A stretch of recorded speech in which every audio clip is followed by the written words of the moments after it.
Afeni ya hunu papa no. Banki mu obrimponi niye. Banki mu esiamri. Banki mu samensia. Banki mu dasebre. Banki mu buenya. Obua mu enya adie. Ene siya bosi kakura biya bidin asanemrania. Na eye Sunyani Area Teachers Cooperative Credit Union. Wana mfie diasani ya chirenie. Wandi nyamisiro. Ahufama. Eni nukredie. Asom wan customers. Osompa manne. Ubia esa wamrani. Sunyani Teachers Credit Union. Ema ojadi fi obosi ya ehunjo. Ema wandi se wonyuma se. Afofro editire wonyuma mu. Na dodo na anso ene nam wobosi anso aye japadi akese. Wanje special deposit. Na current accounts, service accounts, susu accounts, straight accounts. Emu bi a opese obi enu so. Betunya buye bi ewo wase ho ama no ayedie. One corporate future plan no ebesisi udachi ama. Adwumayfo wona ketua efa ho. Enim ahokyere. Esan se ebre bi a wo hia sika no won enya bi. Wona atoto shares wo ho edwiri emfaso akese. Na won ma won customers sika sam wo futu. Ema won de peda wo nyuma. Wasinwe na akrade nso obetunya kwagene wo ho ama no ayedie. Ampanin se oba o mecha ware ase no otubantia onua. Na nso Sunyani Area Teachers die ba bi a wo be won krabata no wankasa je wan asase esi one die ade kire say one aba transie mene mo kasa yi o krabata e wo twidie edom ankwanta attachment ya nso one ben Roma soda no pe una humanity e wo Sunyani Area 4 Kwajasko Koso na chiri pe ampani for numbers die 0244 433 113 0261 103 905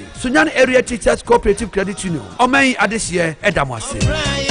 Darling, yes, sweetheart. Obi bought doorbell no. Mama question no. All right, sweetheart. Hey, very good Joe. Hey, I'm off. Madam for you. What on for me? No na she dan mu ho. E free so we cheer Mr. Kiwa. Na ho odi yan bomo gina ne nice way. Jai. Enya girl. Kokonsa Mr. Kiwa man no gina me nice way. Who mama madam fi kura no fie. Who bro no feel. Nenye mo na nansem ho me ba na modi ntokwa ne emu na nketeketi. Sabreno.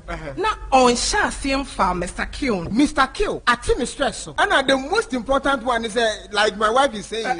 But you say, remember what if you do what trade kro. Mosampa, Mr. Kill, our pharmacist. Herb and chemical shops. At phone phrase 0244275429. 0244275429. And as 0206271016. 0206271016. Fra huma yisuna do bia ope bia emfama be bia ton do bia anso eben. Announce ko pharmaceutical shop bia ben wo for the show na jode. FDA aji ejeden krato yato. This place that I know where the pride of the island shows every face. Onipa biara owo apumude pa ewo ne se ho no ewo ahotoso kese wei inti na Oak Dental Clinic ene wona nim difo di dwumadie bi ti se wo hohoro se ho wo pese wo pause ne ho wo se na tu wo pese wo hye ye filling ye braces ene ese ho dwumadie biara Oak Dental Clinic apono ebue efi juoda ekosi memenda abra abono nwoche na yapon no num pepepe yen asoye ewo abisim ye ni Jenny Guest House ene di hwe ni mu wo betumi afre yen ewo 020-166-0218 Oak Dental Clinic Yeji Insurance BTC Apex Health Insurance Ace Medical Insurance Nationwide Medical Insurance Gab Health Insurance any Premier Health Insurance Oak Dental Clinic Siwon Kwandenyina.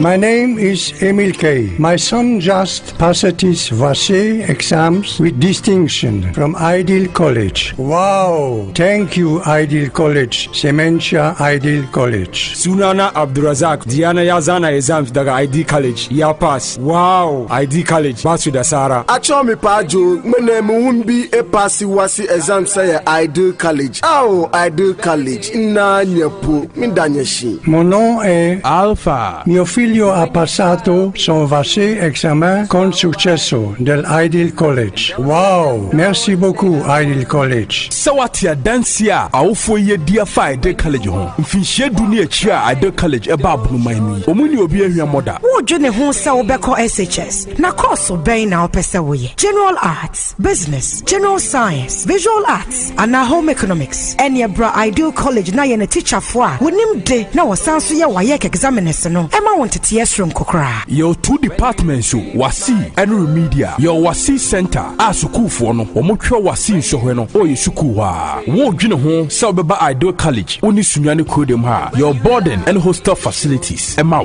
Adea College. How can you feel? Dream big.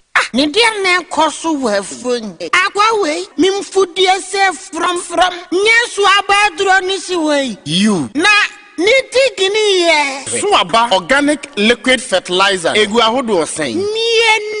Swaba organic liquid fertilizer. Ena Swaba plus organic liquid fertilizer. One to away. Netino eye green ahaba mono. Swaba plus organic liquid fertilizer. Ena ya ni green no. Ejuma kronwa. Kokonwa so bi ewo dwaso. Ni nyina eye Swaba organic liquid fertilizer. Wo product ne bia. Na ahaba mono no green no ena omo de afa netine ho. Na nsakraya aba ne Swaba organic liquid fertilizer. Say ye munitini mienu yo. Ye buba kon etimi ye adwuma kro no a. Se wonim Swaba organic liquid fertilizer no. Ye de bo vegetables, enkunuma, carrot, cucumber, entos, ene nasefo. Na Swaba plus organic liquid fertilizer no. Eye tree crops, cashew, cocoa, mango, ene nasefo. Ene 150 mls. Ene so adwuma kro no a. Ebo no buy no ho buy free inyarewo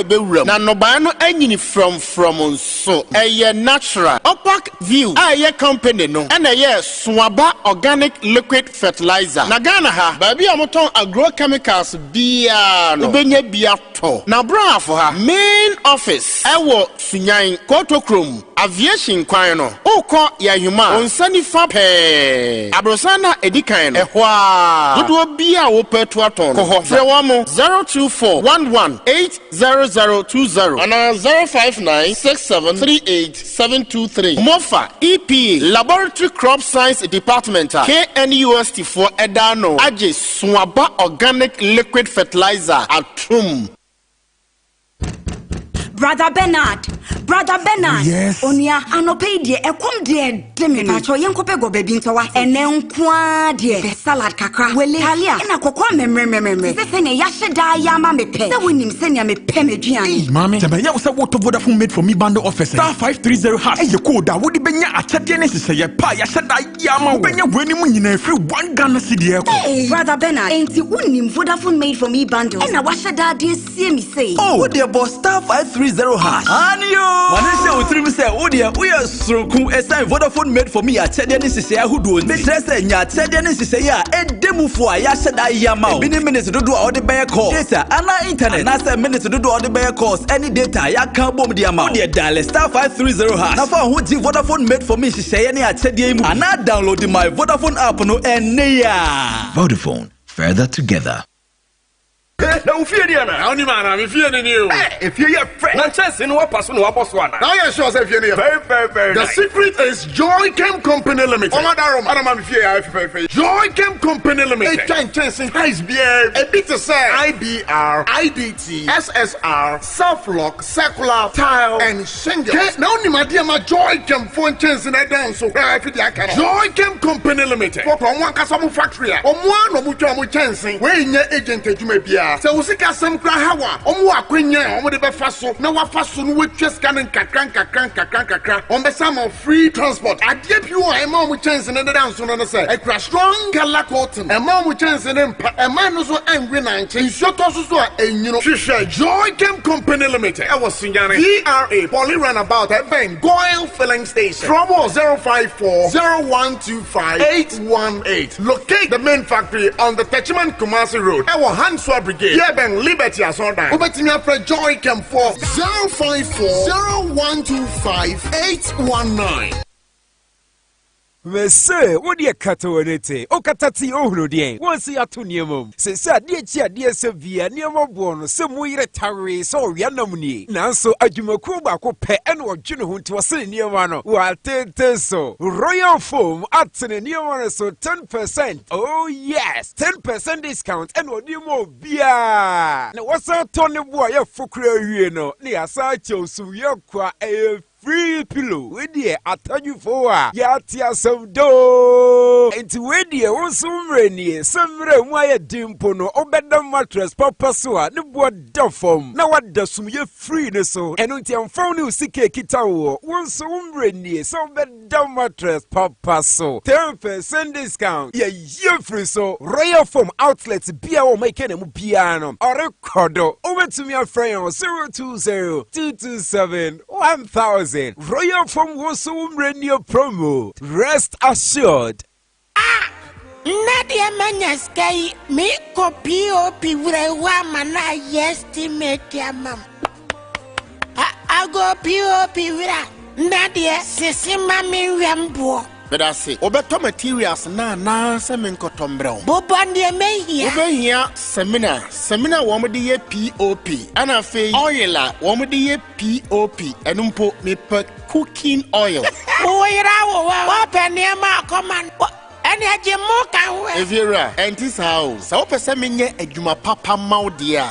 Oh, here POP cement. Fiber no. You were tinting any case long and short. Binding wire. Any oil. Na share say be me Juma Papa Mawintino. Opa yen. Na me top fiber no. Long one e betche me wientem na ye quality so. Ono kura kwenti. Iska kotobra ni sunya menya stra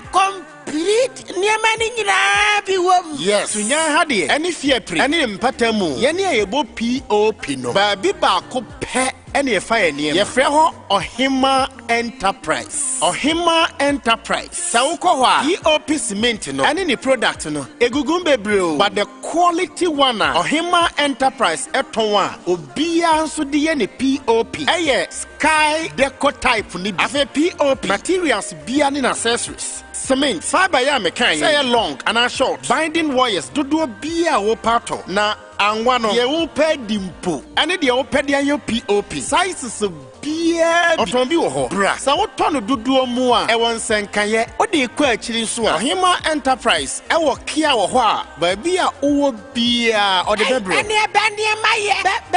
Hima Enterprise. I will fear pre council. Or Hima Junction. What is your air coffee? What's your gas filling station now? I won't send the fanwa. Last store. Baby, almost son Nadiano. Abrosan Green no. I see a storeroom number 8. So if you fear preso and a echo gas filling station now, and no ne dika Abrosan Krona first store down. POP material sashemu. Baby, I will be a free Ohima Enterprise 020-3721-906 na 055-668-4415 and kwa Fafa 055-460-8345. Anya irankwan Ohima Enterprise. Yepre Ohima Nkwanta. Mi bao.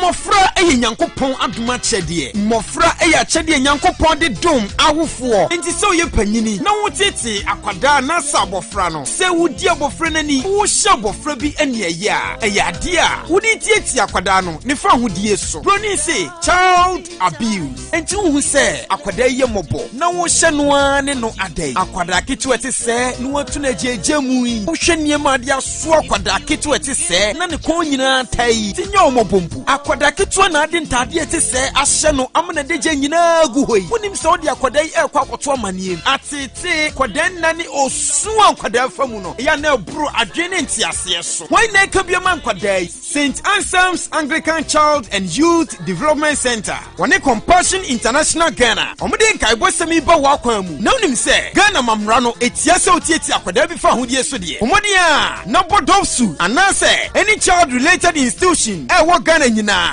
Bona manientam so e. Na uni kron so a ukoyi wona sotire fa akwada bi atete ho no. Oma meda wo ho adi. Kai se enkaibo yi St. Anselm's Anglican Child and Youth Development Center. One Compassion International Ghana and a deba wakwen. Children of the future. Say donut, donut, donut, donut. Hey, donut, donut, donut, donut. Donut, donut.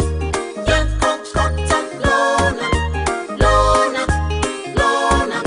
Malaria syrup donut. Everybody follow not sa malaria. A treating till you not now. Malaria chill. Oh, popo. What mean the day? I want the num lonat. A dabako. Num lonat. A damienu. Num lonat. A damiensa. Num lonat. And no. Lonat scatter malaria. Lonat ide scatter malaria. A quality product from Blaze GVS Pharma. Yen shishemu hu se malaria wa umojam ansa na wanum Lonat. Na nam yen search na malaria no daso wo hwa ko hu dokota. This advert is FDA approved. Yenina ye tie sompa. Yenina ye tie sompa. All right, okay, abasubokwa. All right, so 98.9 Adea Akye Abia. Yeah. Na ansem no abaya se on se meka cho se there's janta our Niger. Na Niger they say and what ECOWAS wanted to do, they say the troops back all the military phone be free Ghana be free all ECOWAS states in Akeduomuko.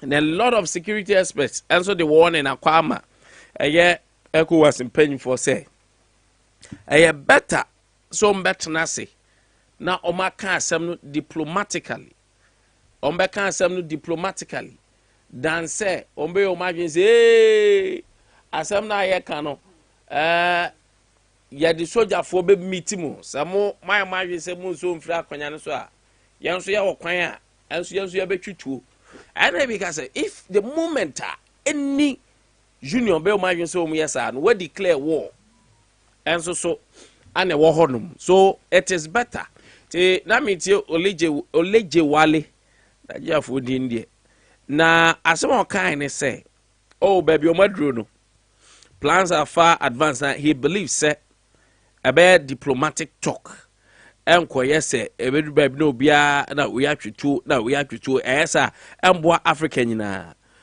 the last resort ebetime see should be say he did military for Beko, but now they have a way so Mbekasa diplomatically. Yera Oforiata Ken Oforiata and a finance minister. Papa Nakasa. Minister say, hey, Ghana Fway, I'm off for see and pam me. Omukaya no Omukaya justify can't the was a ya pam me from me position.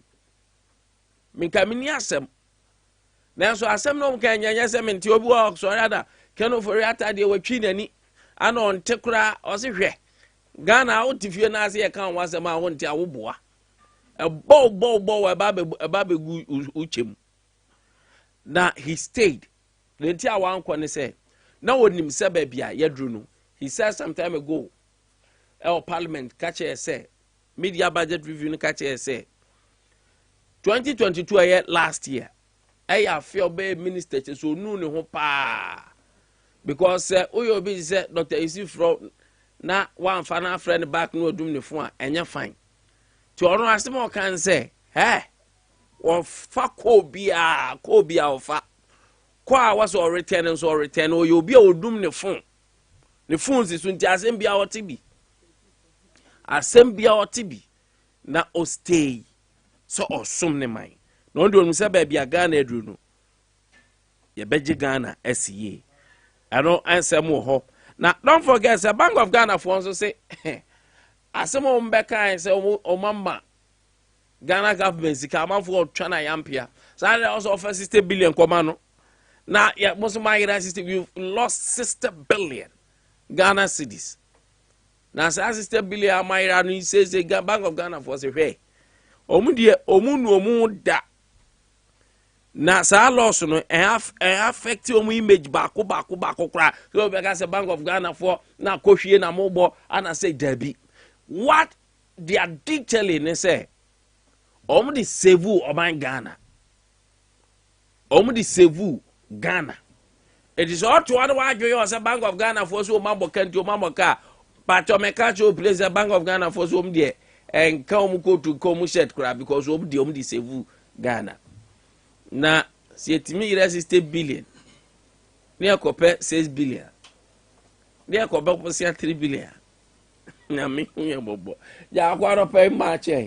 Kwame, me hu ye pa. Empom te say. Ya na wutie nsem ni bi say ya na ma waboto. So wutie se omaya yatim. Yeah. Ye kwa akopɛ sika abre bia ye de ye pesika.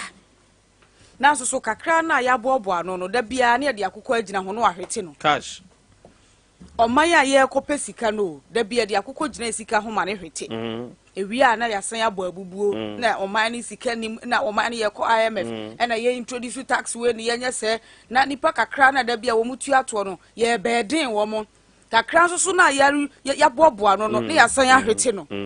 Nti ya na ma wo bisa wo se na san kura na ye de manage ye de ye tumi a ye nyi oman no mfa ma asofo bi no mu amani tua no mu manage man ni o ye tumi a ye nyi man no mfa ma ohene bi a menim na onye oman ni yi man ni o asemu ko ohene bi a menim wo krom ha ono nko an traditional area udru ho hunu difference. Oh yes. Ohene bi a menim wo Ghana ha ya waje din pa ohene bi ya de pa se ye tumi a ye mfa ma sa ahene no na ne discipline a wode tinne traditional area nko an no won tiremu ma o my Ghana nyina wenya abato ye mfa ma no wa bia wan ya na ye difference ye mfa han no ye mfa fam no no onye ne ye maye na ye wi a ye wa training nipa amoma ba abeje e ya homete sem too much o honorable kenoferiata enrechi ya we nche o shefufu o chini Ghana nyina bra na atade we ya kala say ya na ehye no space krukru wa say ya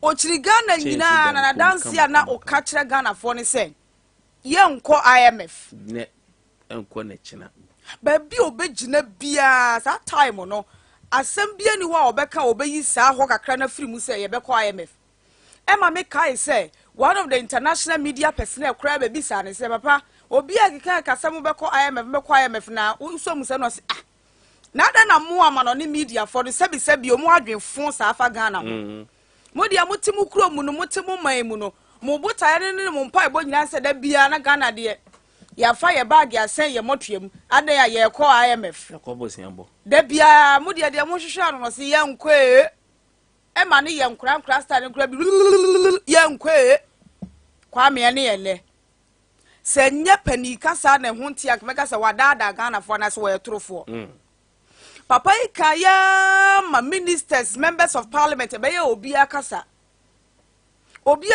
so ye nko IMF ene ye na yi o ene ye gina hoi ya homete sam se ya na ma wo bisa ho se ya na ye factors no de he ne ye confident ye nya hoodin tumi kase me nko IMF they at the end of the day ne ye gina ho na de na ye ni wuo kura ni se onipa na wonya kukuduro to nwom kire Ghana wo wiase nyina TB se ye nko IMF no he was the one who led the negotiation. Okay. Madam Fusem ni bi kasa ye me do se ya boy adan ya boy ano pe nya ko ya boy ya boy doctor ya boy na empom te say Boko. Also hoye. Yankopon adom me hoye pa. Ayo. 21st fo nyina hoye. Oh, nyame adom obi a hoye pa. Clinical boko. Problem bi ani ho. Ano pay ene enso abna ide ni esua. Yes. Enya pam from mu say ide na kire say. O say esua de kakra. Endra na me on say endra na me yesa me fro. But say the internet come from and we are no pay radio sunti. And they be share adeka kra afa endocrine disorders home. Endocrine disorder. Na yaka say endocrine disorder ayana empempi no nyakopon ya nipadua no automatic ne say die was say esi woni padua no mu bia no esi pepepepe se ebia emre so se ekom edewa ekom edew emre so se obeda wani bekum na wada emre eso se ebia se obufu a obubefu tam so se omese se ba beba tam so se otukosia obetukosia se watenka bekosoro watenka bebefum bebefum. Yes, ni nyina na kire se nipadua na ye no automatic anya ope obi benya nkatam bia na atenka wo soro saa nso se problem ko ba pe na kyerɛ sɛ atenka na ate kokra ɔyɛ ho hwɛ anya yi yes ne nyinaa every endocrine glands no e produce ade bi a ɛfrɛ no hormones na hormones na akɔyɛ chemical messengers a ɛno na sɛ glands no e produce a ɛgya to mogya no mu na afei akɔ bia foforɔ na akɔka kyerɛ organ we sɛ yɛ adwuma wei na yɛ na adwuma kama sɛ deɛ ɛsɛ fata na kyerɛ sɛ nipadua na atima yɛ adwuma ɛyɛ sɛ yɛ nyinaa yes enti ohwɛ bibi te sɛ ghrelin ɛyɛ hormone bi a ɛno ɛna ma ɛkɔm de wɔ enti obi benya nka anɔpa nyinaa kɔsi anwummerɛ nka wɔnnidi na nka wasevu kakra na mmom no bɛhu 2 hours pɛpɛɛpɛ na kɔm ɛde wo paa na kyerɛ sɛ wansan sɔrɔ ankɔdidi nso a na ɛsɛn de wo paa na akɔma problems ahodoɔ ɛbɛ nipadua no mu enti no ghrelin ɛyɛ hormone bi a sɛ oyɛ funumu ɛyɛ empty anaasɛ aduane bi a ɛnni hɔnom a ɛka kyerɛ w'adwene sɛ ɛkɔm de wo na wakɔpɛ aduane bi adi saa nso na obi so wɔ hɔnom a ɛyɛ na mpempii no ɔwɔ hɔnom a kɔm nde no da tam biara na sɛ deɛ wame enti obetumi atena ase from morning to evening kora na kɔm nde no yes ɛno nso hormone a ɛdi ho dwuma ɛyɛ leptin yes ɛno nso na yɛ hormone a ɛdi ho dwuma yɛwɔ hormones a ɛtumi ma wo da ɛna yɛwɔ hormones a ɛtumi ma wo menses ɛba ɛtumi ma wo to kosua ne ade nyinaa na sɛ chimato bi ɛkɔba ɛwɔ saa endocrine glands no mu anaasɛ saa ne ndwuma sei a ɛyɛ ana mpempii no ɛtumi de ɔhaw bebree ɛna ɛbrɛ nipadua no na sɛ wanti nipadua no ase a ɛnyɛ adeɛ sɛ ɔbɛte ayaresa ase da ɛno nti a wɔ sɛ wokɔma ɛyɛ nhwehwɛmu na yɛhu sɛ wei na de ba wei na de ba wei na haw na ansa na yɛtumi de aduro ama wo na kyerɛ sɛ yɛtumi hu no saa deɛ a yɛma wɔ aduro a wɔ sɛ wo problem no ɛtumi ɛkorɔ enti obi wɔ hɔnom a ɔwɔ sɛ ɔntumi nda wɔnyɛ insomnia na kyerɛ sɛ ɔkɔ kɛtɛ so sɛ ɔbɛda paa nna no ɛmba da saa na adeɛ akɔkye ɛba no saa so adeɛ bɛkye na ɔti paeɛ honam yɛ basabasa honam nyinaa yɛ ɔyɛ ne ade nti yareɛ nketenkete saa ɛno so korɔmpo ma ɔpressure ɛsan kɔ soro ka ho na deɛ ɛteɛ no sɛ yɛwɔ hormones bi a ɛtumi ma nipadua no wani ekum na ɛno na ɛyɛ melatonin ana yɛwɔ cortisol no yɛ adeɛ a hormone bi a ɛma wani nkum koraa a kyerɛ sɛ ɔyɛ adwuma ɛnna bɛka kyerɛ w'adwene sɛ wabrɛ nti obi wɔ ha nka obɛnya nka ɔyɛ adwuma da mu no nyinaa nso ɔyɛ adwuma saa na cortisol no aproduce ama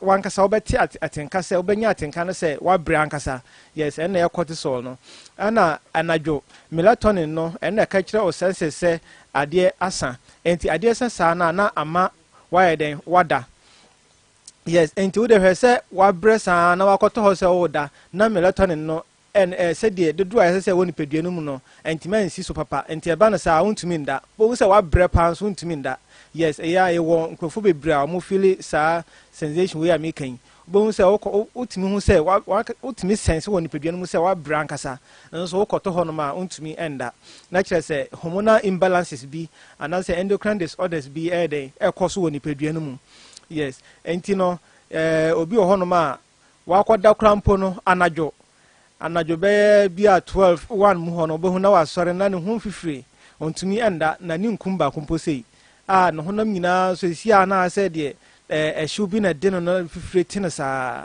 yes enti ebi wɔ hɔnom a ɔno a wɔwɔ perimenopause no a sɛ deɛ afei na ɔwɔkɔ no menopause mu ɛyɛ na ɔmo taa experience saa condition ne bi paa that's abra hormones no wokɔ panyimfie mu nti no hormones no dodoɔ naa no ɛba fam nti ɛba no saa wobɛtumi a experience saa problems no ebie ana ebi wɔ hɔ nso a fɛn sɛ ɔbaa anka anya koraa no hormone bi na ɛbɛka kyerɛ w'adwen anaasɛ efiri w'adwen mu a na akɔ ɛyɛ ovaries baabi a wotu kosua efiri no na akɔma kosua no anyini na kosua no enyini a that's follicle stimulating hormones no na afei atimi aboa ma kosua na nyini kama enti sɛ kosua no nyini na sɛ eduru mpɛmpɛnsuo bi a ɛwɔ sɛ etimi efiri bia ɛwɔ na luteinizing hormones no atimi ama na afiri hɔnom na afa odurobɛn no mu a kwesua no efa no, that's the fallopian tubes no,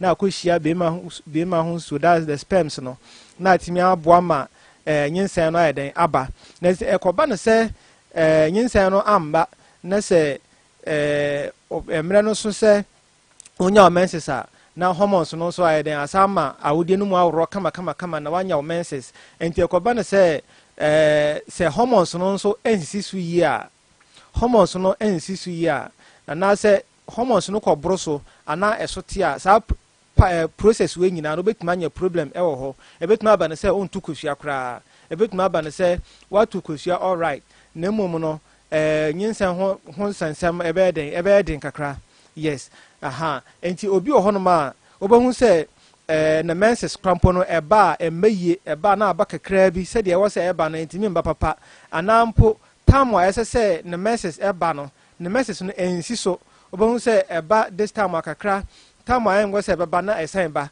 yes obahu na eba kakra enti me ba enne anopa kitikiti anwumre na aba kitikiti eno ano no atwa yes oba de ense se o menses eba ba sa but uyo obi a why family planning na kan hu se sa family planning no do na no aya na introduce hormones bi ekọ nipadua no mu nti no hormones a nyakopon edi ama o se edi ye na adwuma no na ya say introduce different hormones enti ekoba no sa na ama hormones na ye imbalance na o menses no ebi o hono ma etimi twa kra emma enti gi se sen kofa different processes bi ansa na menses na eden atimi asan aba enti uyo obi a opa wo na se ebi a o menses emba kan hu se first no na eba se die emba enti problem e ho first na eba 5 days se eba 1 day per ana 2 days per problem e ho enti eba na sa bi ho no ma de bitna free hormonal imbalances ehia se obafa kwan bi so na atima sa boa ma hormones na eden asisi no nan so na atima asa aboa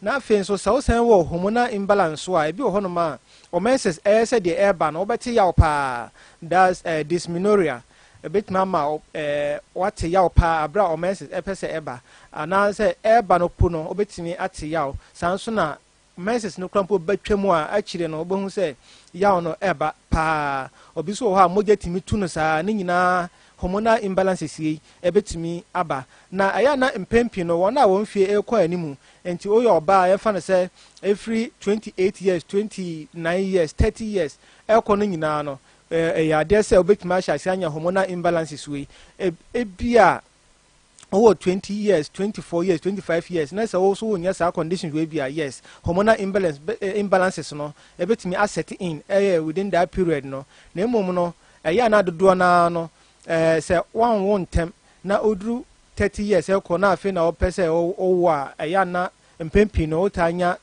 such challenges and as problems we be ana afi so yo obi a se oyo obi a wanya hormonal imbalance ya na mpempi no utumi nya pimples ana se honamani yare bi a eba on tia se obe yusu ndura yusu anso na hormonal imbalances we na ekọ so because hormones bi efe no androgens no member hormones na emom no ebi sen wo emba mu enti eno na e produce sebum oil bi no na nourish your skin pores and as entokuru ededa ye hunamu no enti se koba ne se onya hormonal imbalances ya na sa sebum we produce more enti eba ne sa na akoma pimples wo hunam na ni to be yusu endura yusu ase wan hu no kofa baya na kire se kankwa na obeden obebo sanso na obi wo ho a se anxiety and depression se se na ninje ni ade tambia se fie bi wonu mu ya na mpempi no hormonal imbalances nso etimi ede sa eba na yemre no ase ekona ni mu a na meka se 21st clinic na oti yankan 21st clinic de yenya boso pe ya giso de sciatica experts na kire se yare a free sisi no hono na de for to ase oto ankasa timi tutu pa ontimi entena ase na emom no oto ase hono timi ebeso ho na afa osremu de ba onan kukumu de fa onan tu de ba ase nyina no eba no sa nante ho asem ya odin pa bi hono ma abra wo nante na entini no etwetwe ebi hono mo so a etimi etutu pa osrenu mu timi tutu pa obekase de ekuru ewo hono sanso na osisi no etimi gina osisi fa baako ebia right anase left anase mfimfin etimi etutu pa yie na ebi de ehya se free won achi wachi ka se no mo otimi mu se etimi etutu pa enti efiri wachi waka osisi ede ba oto ase ba ona osire mu na kukumu de ba ona tu ede ba ona ase nyina no ba bia etie fom nyina bi wo hono ma se ebe hyehye wo se ye otitriti se ebe tutu se de ekuru e wo hono se ebe twetwe ne nyina 21st clinic ana ye expert aye tu ase Africa nyina so wo pese tu ase kwa de a original experts no 21st clinic yes na ewo Ghana fana nyina no behu ya so ye ewo ho kyerese ya to apete over 15 branches na oba Sunyani ne empetemu ha se ya Sunyani no ye wo regional hospital no animu that's Penkwase Sunyani Penkwase regional hospital no ne hwe animu pe ti so ofri Sunyani kurom ena eba obesi wo regional hospital no first gate ne hwe animu ena obehu 21st clinic ewo ho sanso na so ofri Chira side ena eba obesi regional hospital second gate ne hwe animu pe no ena obehu 21st clinic ye wo brekum hye so se ye wo brekum nso brekum no ye wo brekum amango ase ye ben Chris FM go so ye ben Success FM ewo go so abotan so sanso na techiman no ye ben Agenkwa FM Nkranza ye wo hoko forudua takwa obuase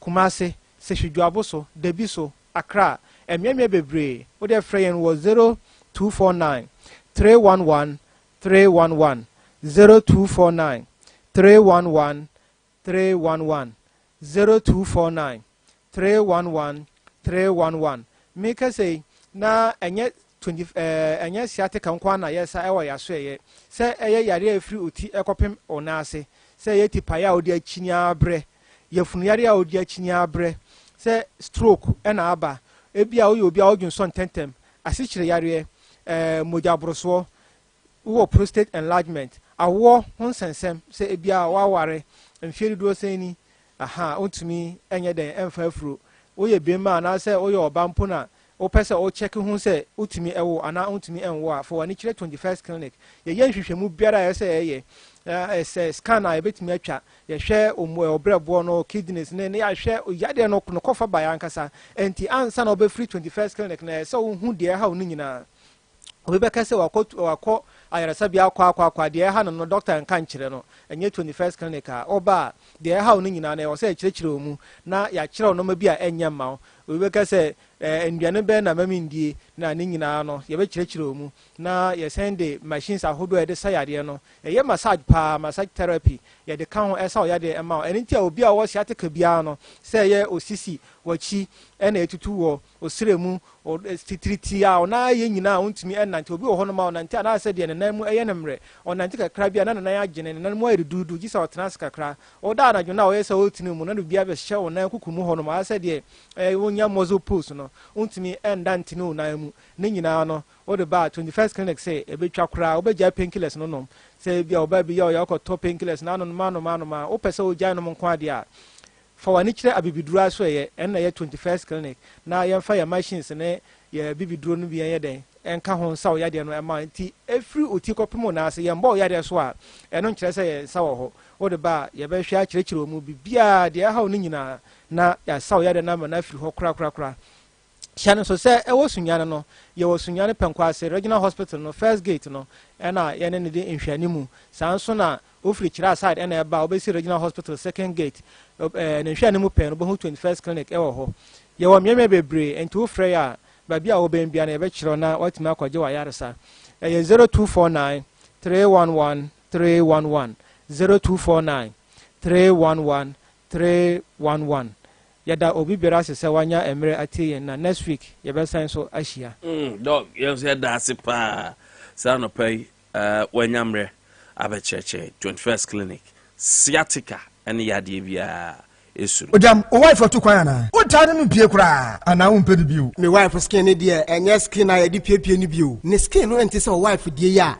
atoso so kwani da ho kama yi bio wife beti ye de bonu mu na won Wotɔ V22 body cream Emano. Debut, Mempeso Bepon whom V22 body cream, a hydroquinone free, NTM honameni, Nemum, so we tuntumu, Coco, Emma honameni toso kama, Sa V22 body cream dear. Sa enketesia wonske hunya wono nesrao. Emfa honim fia wedi. What asra V22 body cream debia. Was skin eye te so bebunu. What the honey, carrot, shea butter, and the brightening properties of argan oil. Any vitamins ahodo and na carbomaye. V22 guma ahodo. Yewo V22 body cream and na V22 anti-aging face and body cream. V22 cosmetics and the produce. Ebensu was supermarket and the cosmetic shops mu. Dodoa from 050-127-6028 and 026-441-0099. Adea Akye Abia Nkwantabisa.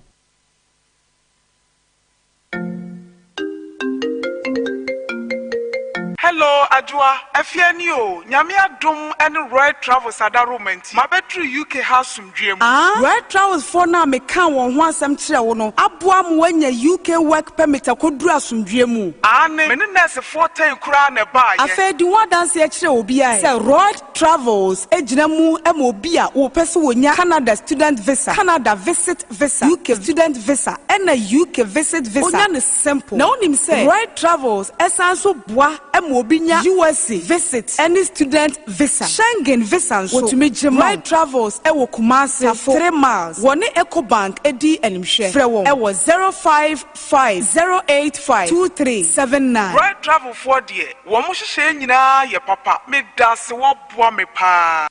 Empenyi kan ya womwa se wode waso tie no na wode wani femu metiye na medi mani famu na mahu se anokwa eniema pa wo baabi ebusuafo emre kakrani na mi pefufu machine na obofuo bidum mi kotre mi James Tech Genuine Electrical Engineering eni se madani wo mu PRO yo na mi kodru hono eniema pa ni se nye fufu machine ku mi hu generators high pressure energizer, godless drill, demolition breaker, drill machine, spray gun, wedding machine, electric motor, diamond disc, any afufro pii. Na se wo ye carpenter ni, eniema bi a wobehia de akoye adwuma, wobenya bi ewo ho. Wo ye mason ni, wonso wakade wo ho. Plumbers, wonso wakade ni na bi ewo ho. Na tilers, monso machines wo ho. Na kai se, eniema bi a wobeton wo James Tech, esaya, osanso siesi. Eniema die onua gise wodi wani akofam na afei hyene nsoma me se eniema so a mebubo so yi ni nada osanso de ma han na baabi a yakọ ho abanso ne yese ho amane enti na wo behia eniema a mebubo so yi ni na bi eni afoforo pii akeka ho a eni fa woni kyeremu ewo James Tech Genuine Electrical Engineering wo Sunyani magazine first gate na ne nkrabata ne bi wo Rex Sunyani woni our sense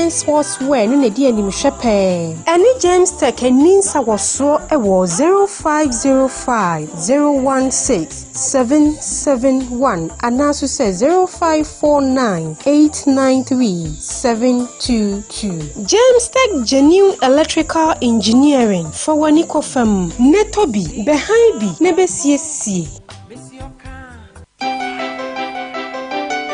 Oh God, me see asasi miguso now so wo de mehwe okay ene bye bye Aden wo pass asase na won kan kire me say George si me pass asase ma no na mi hu ba bia menya bia na wo ti asem sei wo ma me ntihwe won ti Dumas Safe Ventures nka Dumas Safe Ventures e wo sunya kodie mu a ti Sunyani kuro ye mu na nedie nsase sam de Dumas ba ye eti atwa se wo pass asase bia ato ana wo kura wo bi na wo pese wo ton wo wo de kwama wo mu a wo bedi hu dwuma ma wo afese wo fie bi na wusi na wo nwie ye na wo pese wo ton ana wo sie wie kura na wo pese wo ton wa eno so wodi hu dwuma pa wo pedan kura han ya Dumas Safe Ventures se bra na wo beye wo mo a bibi to say road construction, mixed farming, general trading, civil works, sale of building materials nyinaa no wodi ho dwuma ɛno nti na de adwuma asinti nsasesɛm ne nyina so atwa wokɔ na wotɔ ade afiri wɔn nkyɛn so a ɛho nkrataasɛm nyina yopo a ehu bia eni akyire bi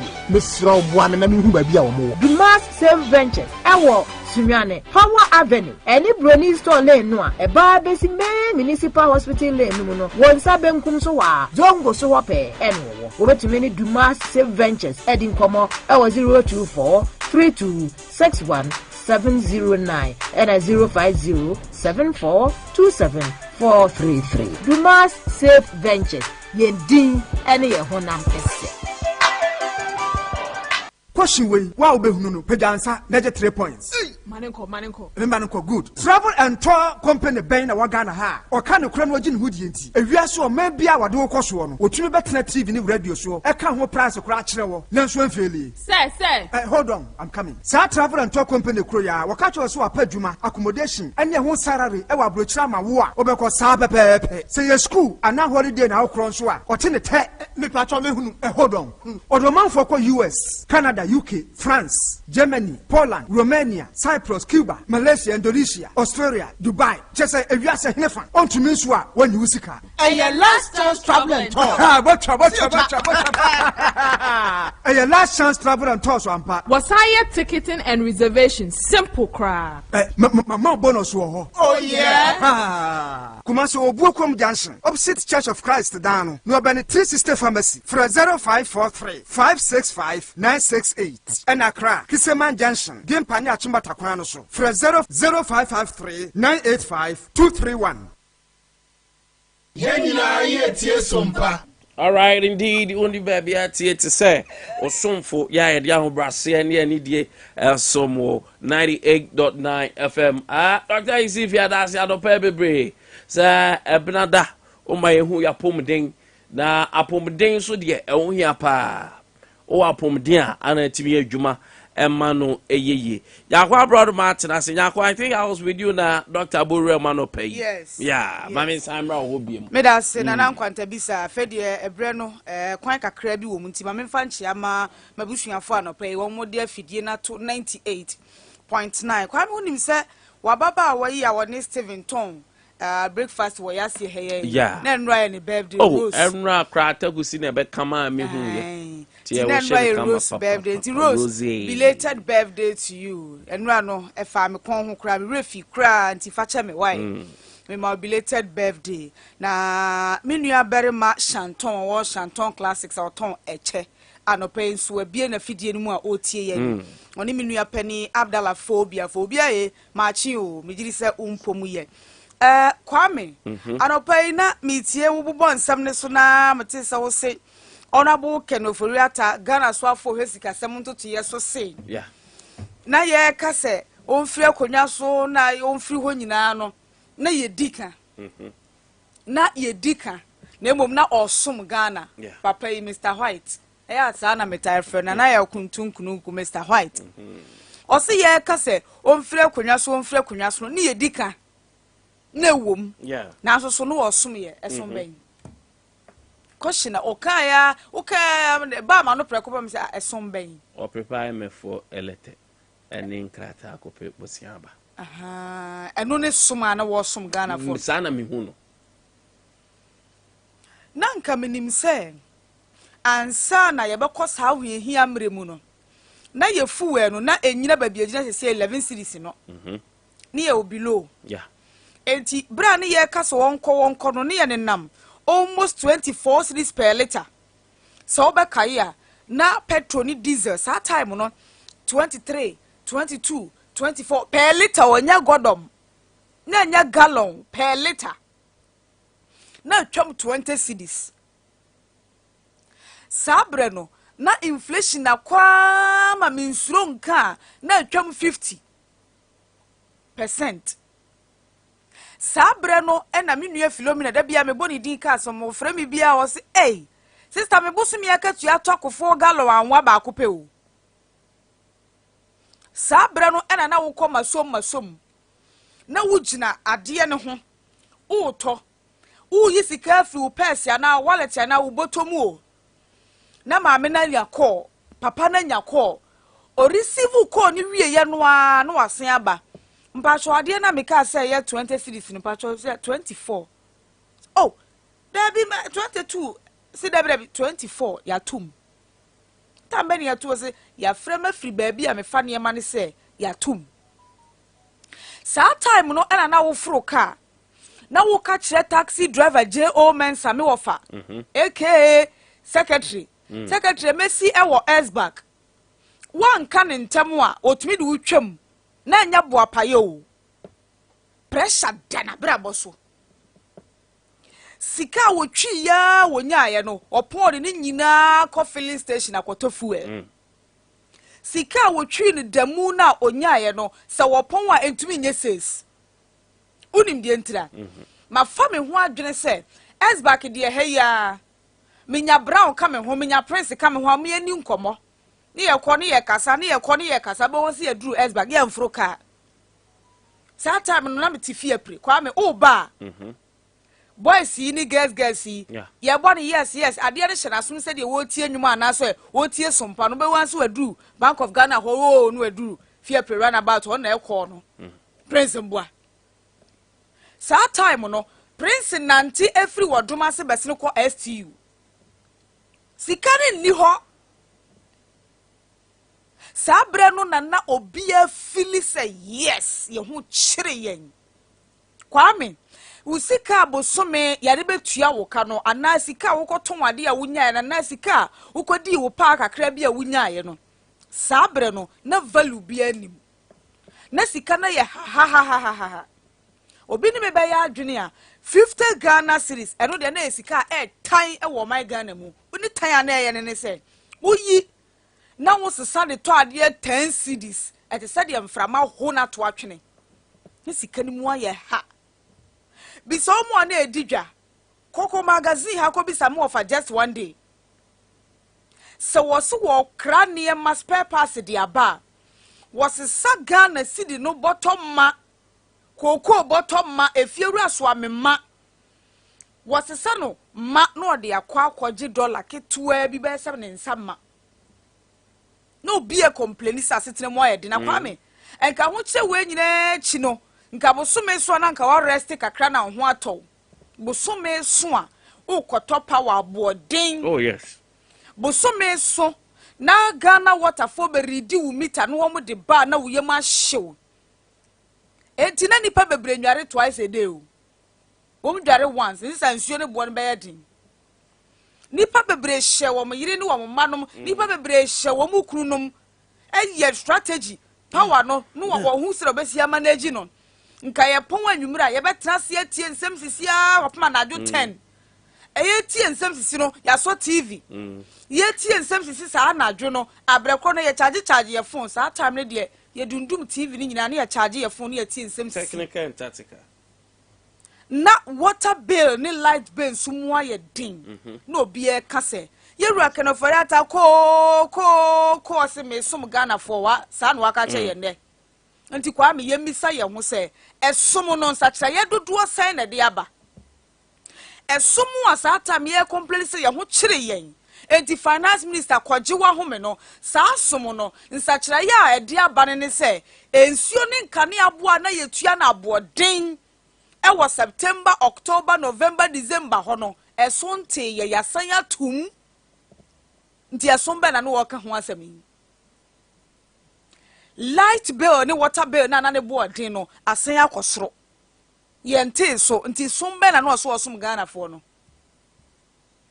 ye mbisa ye ho se esoma na wo so osum Ghana fo nti obi e complain papa ko a wanko no kwame enefu we no enya bia eso te ye no abegina 5 cedis per liter abegina 6 cedis per liter abegina 7 ana 8 and then 11 12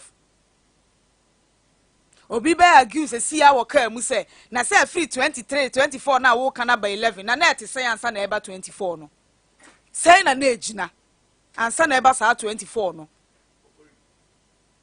oso wo som Ghana fo ye misa ye ho se enyenya bia se de na niam abo si kɔ wa no niam abo ye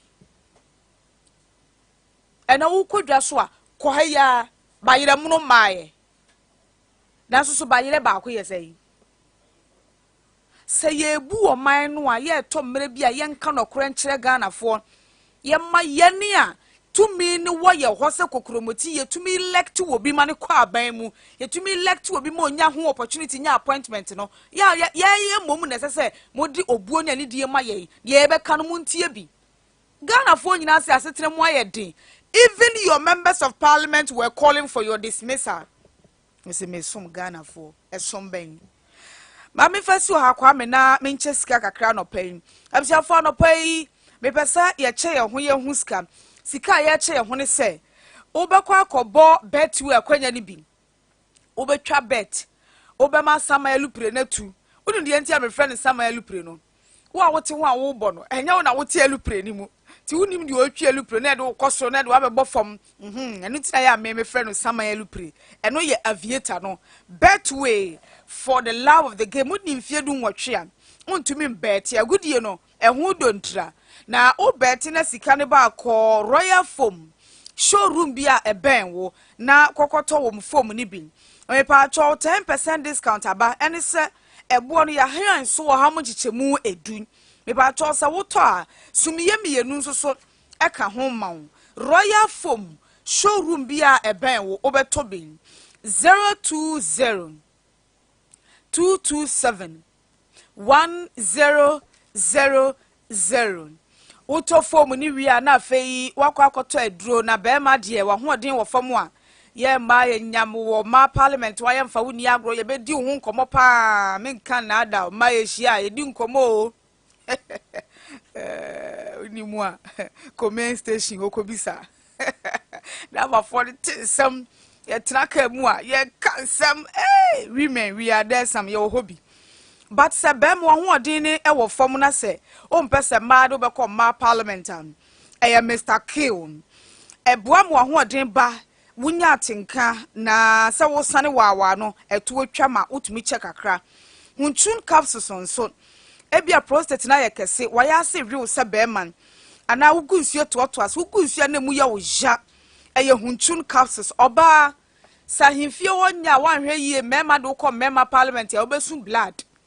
Se therefore ba himfia o se ya na ye kwa himfia ye kan ye mpaboa ne ho black ahenema no therefore kana ahenema ho black me company kasa no pay na owura himfia pie o se wonwa himfia mfuturo ho da o de ka no kore ahimfia mfu ba bia na nata o se mfuturo ni ho eti se na wura ho pie na ne mpaboa ho ye fita bo mfuturo a o ma ho biem o de American bisa wo ho hene a ne mpaboa ho na hene ma ho aye mfuturo da Ayaraba Bazin tablet e madro no Mosaic Green Light Cap Herba ne Mark Hubert Pharmacy 0244 275 429 ube yi sika free de yama no wafra ma no ne na eye Zpay kalabule ni so Ghana network bia was no jimidi ubetumi ayi so Zpay ne ehia ne se obemia *270# *270# ebre di kempo over register no ya cha 10 Ghana cedis airtime Zpay jimidi eye kwanti e fa so eyi ne yama ne sika Joy Cam Roofing Company say open chance in papa abodan so a mo ofadus o wa besim sa na tarife na ofadu adus we boga force ye adwuma mpacho Joy Cam na make am for amount obi manu usika se ton chance ye de bodan so toro ho na wo ba besi ni fia me pacho faka Sunyani konse de wo ko viere kwan so no mane nti ya obafro abesimka no aka chance mesi wo ba bi atwa chance no Joy Cam ho no mo Bengoy filling station west you run about over fresh 0551 009 000 afei no ato POP enneman afro Hima Enterprise POP Samina POP wire POP anwa POP fiber POP wire na ne bo na fo oba nso so na ose me de koya metwa me de koka se me de ko se kodwa kuro me de ko tachima me de ko no nim se tachima kwa so kuro bi no wo ya me do ba ko ye ba nhyew baako ye ma mpehia na baako ye bo homodin sa wo beto ne ma papa na obia hye wo sei wo besi dan a to ne ma enye papa enti wo pe papa ne dia wo de baye POP a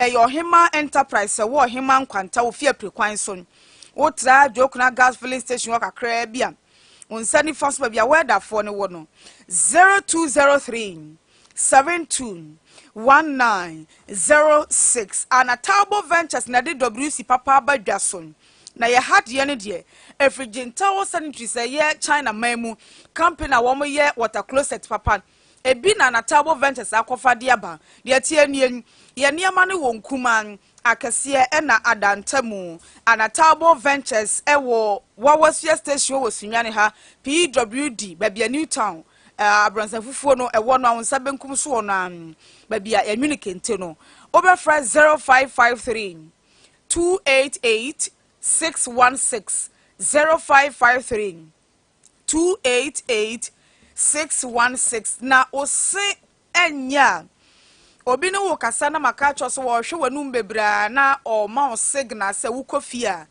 eya ahwe wo siye enwa me ma example se wakodi TZ na nkontomre na yoyo na ye ose so na wunim wunya fansuo nwuru wanum na kwame bi kasa no hwe tutu enti eye Oak Dental Clinic me pa cho e wo Sunya besim Jenny guest house animu ho you pa say the braces ni bi bo so ma wo kosi wo sin ba bi na agya wutipaye wo sin no na asa keka be say tu na wa fo so mu na tu ye free ho no se wo twitwu sin bi amesro mo mfa nche na mo gya free wanu mu eba obeba ma ya sini foforo kra ma na ya hwe triti enka aba wanu mu ayefia eye Oak Dental Clinic uko main taxi station wakasa wo pe Mr. Ntwi AK international driver Mr. Ntwi marching ufu ni ka o Mr. Ntwi mpacho mesi wo ba bia behwese he Oak Dental Clinic 0201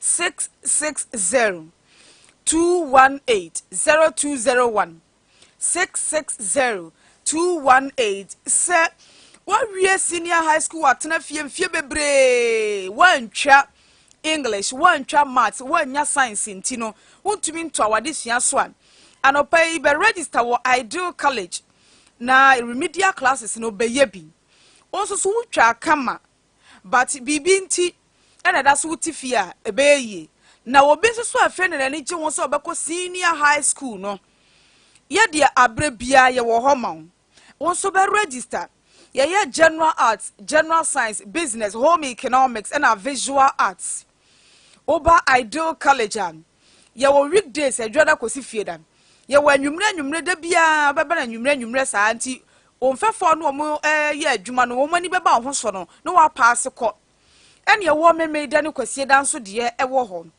etuba fresh 0246 133 473 ye wo Alaska Junction e wo abesim kwan so se oba kiti pa dia ne na mamemfa omra Bellaland Learning Center wo ba keto a abofra na fe no wadi bosume miensanti uber resume maternity na wadwuma yi kwa mi won electrician na wo ko adwuma ne ba hye na chida o fitani a o hye cars na ne ba bɔ ne bo o za o se ebia o yire adwuma a wo ye wukunu adwuma a wo ye o za mikunu wo store mikunu eton provisions mikunu ewo magazine me na me share store ho ma metumi de me ba akọ adwuma what you see because be ma akra na da baby skirt no no da ho na me ye madwuma me ton ne ma saa na me nya hunu police ni na soja ni okọ adwuma ne ba hye na chipen ana na asini a o hwe wo yare mpa so wo pa na ne ba hye na gina akra ne sun no o wo so no obọ ne so ebi nsi emra ne makwan o teacher ni a ogina classroom board ani mu kire ade na ne ba hye na chida ayenye ne saa entifa obane bra Bellaland Learning Center Bellaland Learning Center Bellaland Learning Center baby a first near for the place no ene ye fro groovies e ben KFC e wo Sunya fie prequantum pon so good news ne sen from 3 months cause 3 years ene ye gye wo mo motofo pa na baby o mo da edi agro edidi ya ye dware wo mo along the lines ye hunu so wa ya agunu ho ne ye sesa ne diaper no ena omo mfie wo animu kakra so ba bia omo so tena ye to na sesem kire wo mo ye to nwom kire wo mo ka bi di achi ye omo sua colors nom ehwe de rough 0241 28 25 33 0241 28 25 33 Franco Trading Enterprise mobile phone headquarters television printers and ho akade afei laptops and ho akade phone band the wording Galaxies no free Samsung no iPhone Tecno Itel ene dia ekeka ho biara Sunyani yewo Cocoa House run about ho ye ni o edadi animhwe obefrey wo 0246 422 338 0246 422 338 Gatin Herbal and Organic Shop Osin Mawari 7 years awoma eba ni saa na obehunu wo nkuma afo no wo mo ye stop ni wo mo epe wa se ba ko bi wo mo ha dwene anopa bia wo hye da ba fi ho first no baba na wo wuru nkukom no amaso odi ade oni ma na adidie na odi mbrasi ka fa ya wo kwa me obegye so no wo twa wo mpoa no o ware ye 2 years ni wo wo ye wo jane die betwa wo mpoa me nua ba wo ware na wo ma nipa society kasa ma wo bamu book society kasa ma reho society kasa ma wusu anopai bragatin yemfa pepre powder no ni yemfa turmeric powder ni de ba ko bi ka ho ni de fra na no pa bia de gukokomu nom anwumre bia wo de gu nsuo de dade mu na wo nom a wo de na no yemre bie sa wukunu wura mu a na fe aye ba na wo nya bia hye wachi adapa atwa no atu atwa anya da bia na wo bebɔ mpaye ebi wo ho yayaresa yame ama ahoden aba nubra ne hahamamu bragati na nubi ne de sawo yade wo kidney mu wo liver mu diabetes stroke ne malaria no mo de eye bonus Sunyani area 4 ye ben top asori dan no kwan na ekɔ Absa Bank no 0200 905 936 0200 905 936 S-Back Restaurant hey na nura obi bisa me senya bia S-Back forum eya senkwa no mo ye omo nkwan na desa na mso nkwan de hia ne so mani nhuru gidigidi secret na ewom no nkwan uye na sija so mani nhuru ti se de ye bo box ya na se ku esi wo Niger no aha S-Back nkwan esija so ehuru kpatom se wo bisa Shanton wa area bia or that S-Back for wo vegetable rice no na ubisa menu Abdallah phobia so area bia or that S-Back for abunabunu nkwan ne fufuo no de yie Sunyani ne ye wo odumase gudi achi ubetu na mo aba na waba bedidi koko na mo ye matimi na wuntumi ni S-Back adua ne papa ibia num 3A co capsules adro we ye enka Mia madamfo ana afi kokoto tender Musa tender osi akua duro no wonom a enka wo etu mitumi de kwa gym mitumi de kwa training enka me aduro we de ye no 3A co capsules wani eye wo hene wo sisi koko na tim wo yam wo dwara wie na onipadua ne ye wo hene a cap herbal na wusu herbal moze ni green light eton bi 0247 260 220 0247 260 220 na bram na ebia wo sina ma obi ni wudi nkomo ana wa fere ya bia me ka tro se ba bia suku nyina from nursery crèche de kosi empanimu atwetwe wo pa secondary school eti wanumatu na oye motivational speaker na wugina SHS for anim na oni omo kasa na wo koka cho boy ni ehu se SS for me a cracker. Betumi atu din sesi a teacher numto, madam numto. We say ya ensane sign bi ze go amere. Sito. Eti Gengimed Dental Clinic na make come from one no paying. Ye be sisi no, wanum be ye white o sene be ye white. Who said naturally we be o na see yellow. Naturally ne dia ne nya fita. But o say, o dia te sa akra na nkani mu amepe. Na kuna dia tense sin bia ni ho a kaledo. By enema oba asase so awo ye no. Obu from birth, the sin etutu wie na onya permanent teeth na entutu biem na. O na sha ase. Enti o nipa bi oduma o mo sian kasa de. Enye ya wo no bia no akwada bia no wo say ne sen yellow ana colored but nyoma ye no wo nyini kono yes na wo rebese yes na wo nom jot na wo didi a untwitwi osia no pa ne anumre no na fe na eba na change adini nyina na sesansen kakra oso adini de odi wi anu anso de nsu ahuru wanu taaya ne sai na utaaya ne saa mpacho aduru pempenso bi eduru ahomache na nka opese o fruit TV bepo no kwa mpacho ote ase ahomache a wo no yire da opese o fro bepo na ko TV you get a point e bani saa na se opese o TV na o fare mutu no na wo kesi a eya na ha adwene eti janji medicine brani ahuru wanu mu mfamon na bibia nya jeje ewo janji med sunyane na ye won Stanford Bridge achi hon ewo abesim kwan so 0500 843 616 843 na ye ne wo entwetwe enkomo Kuzuni Enterprise amaya kwanya sen wo ewo baketwan na o sesa ne ho bia ba hunu se apia fanchen diaper na enhyeda nye papa ebeboa sesa no oba Kuzuni Enterprise an ye wo Convi baby diaper Convi baby wipes eno no o be sesa diaper na wuyi na the wipes no ensuo kakra emu afọ kakra soft bisan na de pepa akra ne to honom no o de pepa ni nyina correct everyone Convi adult diaper ne de penny for dia we binti o anasese wo penny no obo diaper Convi adult diaper na oba Kuzuni Enterprise an sa product amabo si ye sole importer sole distributor afa sunflower oil all sunflower oil so ewo ho na de tie nie wo gina Kuzuni Enterprise animu ho an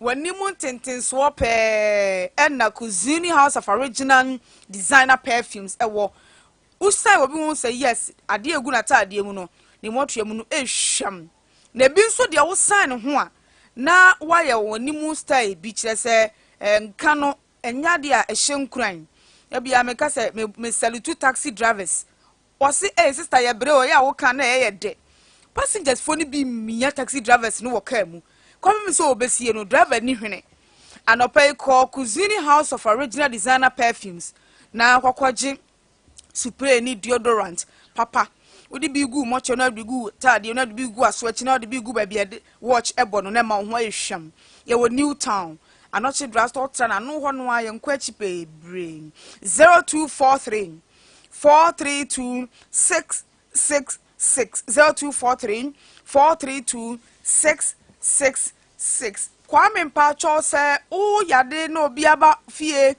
oh na unko hospital aso de sebi uni adwene enti me kanfo Divine Miracle Power Herbal Limited amount Dr. EYLU utia 250 Ghana cedis ano wa insurance package ni bi ukra insurance card na oba ya yare sabia ho a wase me nipa no wanya stroke wase diabetes doctor say awesome doctor sing hernia doctor say hepatitis anemia ya de no ni twili no anemia eba oso saa na omoja awe umie wani isa untumi nada anemia moja awe ya de no ekukrofo pa da bia na moja awe da bia no ye fitan gononti da bia wonam wana ne nsa hye ne botom ti wonkwa okoto trouser bottom tenten ne nsa hye no odi dwi chlamydia adwene menu ya ban etu nya 2.5 na wo ye insurance na wayare sakwan abie 0542 089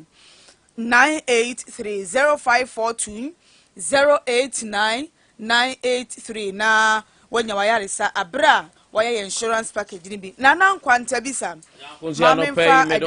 medo tu kwan fami tu kwan na right travels and tour ana eboa me tu kwan no pen ope Canada student visa yan no adwuma ana student visa ana work permit ni ye ho adwuma pa ye expect wo etu person ko Canada and ope student visa yetimi ye Canada visit visa ope se ko sra obi ho ha na yetan visa no shenji na apeso ko bia eno so ye boa pa obo apeso ko school o UK ana so obo ko sra na busuafo bia na okwa enjoyment kakra o UK ogo hwe the land keke na wasaba ɛno yɛyɛ ho adwuma paa visit no yɛyɛ ho adwuma obu also pɛ ɔyɛ health personnel ɔyɛ nurse ni ɔyɛ healthcare personnel na pɛ so ɔkɔyɛ adwuma ɛwɔ ɛyɛ UK nso a ɛno deɛ ɔde fa yɛn fikyire kura deɛ ɛbɛbo ɛno so yɛyɛ ho adwuma paa nyaako saa nso so ana obi so ɔkɔ school